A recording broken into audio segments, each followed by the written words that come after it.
Pembelajaran tatap muka akan segera dilaksanakan di tahun ajaran 2021-2022. Berbagai upaya dilakukan pihak sekolah untuk menerapkan protokol kesehatan, mulai dengan pembatasan interaksi siswa dengan menggunakan sistem genap ganjil absensi, serta mengurangi jam mata pelajaran yang hanya 2 jam sekali pertemuan, bahkan membentuk Satgas COVID-19. Zulkarnain, Kepala SMK Negeri 5 mengatakan, Satgas ini beranggotakan 50 orang yang terdiri dari jajaran guru dan siswa, bertugas mengawasi penerapan protokol kesehatan selama proses belajar mengajar tatap muka berlangsung di sekolah.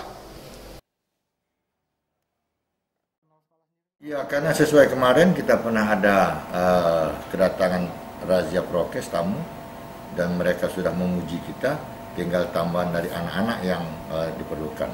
Karena kemarin tidak kita SK-kan, tapi kita ada 1 regu, orang 10 kemarin. Ternyata itu dianggap mereka baik. Ada shiftnya nanti, kalau tiap hari nanti ternyata mereka tidak belajar nanti. Jadi kita bagi sedemikian rupa, sehingga pada saat mereka belajar, ya mereka yang belajar. Tim Liputan Sriwijaya TV.